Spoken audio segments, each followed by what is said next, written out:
by Channel 4, the local station. This is Look Local. Welcome to Look Local. I'm Karen Adams. This is the place where we celebrate the best and the brightest of where we live and the distinct charm and character of our great city. We do that by reminding you if you're looking for something to do or for someone to help, it is always better to look local. This week, we are focusing on Community Palliative Consultants. It's a division of community hospice. We have two specialists in to explain how it works, and better yet, how it may help you or a family member who may be ill. 904thin.com, a Nutrimost program, helps people get healthy and lose weight at the same time. Plus, Orange Park Medical Center will be here to explain issues when it comes to the heart. But we begin with Community Palliative Consultants, Vicki Lynn Groger, along with Dr. Scott Ackerman, who is an oncologist and medical director of the Ackerman Clinic, joins us. Welcome both of you to the show. Tell us at home, or tell me and tell the folks at home, what is palliative care and how does that differ from support care? Palliative care is a field of medicine that focuses on patients who have serious illness. We address the psychosocial, spiritual, and medical signs and symptoms of the disease, working in conjunction with primary care and also subspecialists like Dr. Ackerman. Mm-hmm. So when people, hear about hospice, our natural thinking is, well, we have a family member who is really in the latter stages of life and they need to go somewhere where they're cared for pretty much 27, because we all know that's what hospice means. It's synonymous with that. But I'm trying to differentiate with the palliative care. It's not exactly the same?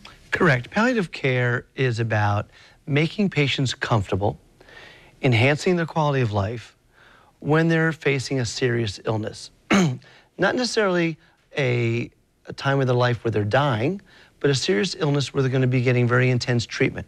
So it's not just about cancer patients, which is what I deal with and my relation with the palliative care specialist is, but it's also people with amyotrophic lateral sclerosis, ALS, Lou Gehrig's disease, or people with very bad, fairly advanced cardiac disease, or people even with renal failure, renal disease.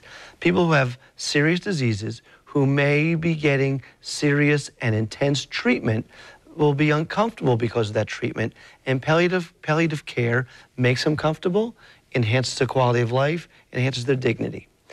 Many patients who are in end stage of life because they have a very serious disease where they're dying from will go into hospice care, and hospice care works hand in hand at that point with palliative care to keep those people comfortable. Okay. Are there any cases where someone may go through the palliative care and then eventually be, discharged to go home and live their regular life again? Oh, absolutely. I think what's important about palliative care is it can take place anywhere, in the hospital, assisted living, in home, in a clinic. And so a lot of our patients actually do end up getting better. There's also no time limit on palliative care. State of Florida says 1 year for hospice. Medicare says 6 months. Palliative care is any time in the disease process we can provide service. So nobody's put a time limit on that yet. Right, and most of the time, palliative care, as Vicki Lynn says, is not in an inpatient or in a facility. Palliative care is offered to patients. Usually it begins when they're in the hospital, when they're diagnosed with a life-threatening illness or a severe illness, and then it continues with them when they're discharged in their home. So then maybe their actual caseworker or another caseworker will then just come to their home address and do it at that point? That's definitely available. And we work in conjunction, as I said, with physicians like Dr. Ackerman, but also we can continue on the case when the patient converts to hospice to manage symptoms.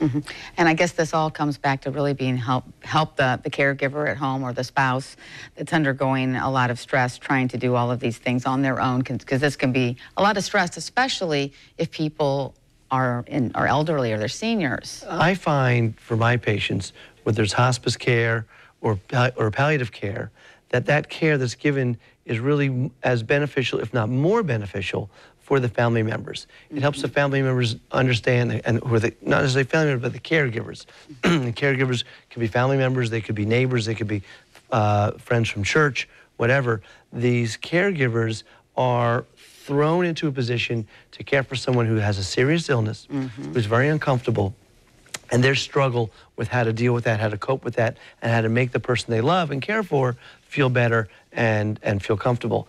The palliative care program gives them the tools to do that in a proper way. Okay, and they also feel comfortable leaving their home if they have someone there they can trust, like you guys, who is working with a loved one. So it gives them sort of a break. Right, absolutely. Yeah, right, because we hear so oftentimes about actually the caregiver is the one that actually doesn't live as long as the person that is the one with a serious illness. Well, I don't know if that's necessarily true, but the one who's the caregiver frequently has a lot more stress than the one who has the illness. Caregivers frequently forego their own care and don't care for themselves properly. They gain weight, they lose weight. I've seen many patients who are the spouses of patients or caregivers of patients that I've had who have gone through a serious time, and they've not get, a woman maybe didn't get her mammogram as regularly as she should, right. And they find diseases in later stages. Right, and that's what stuck out with me, because when I interviewed the director of hospice, that is what they said. Oftentimes the caregiver becomes ill themselves. So it's just too much stress. So it's great that you guys are here, and we can reach you if we have any questions and find out how we can get our family members involved. Thank you both for coming in today. Thank you. You bet.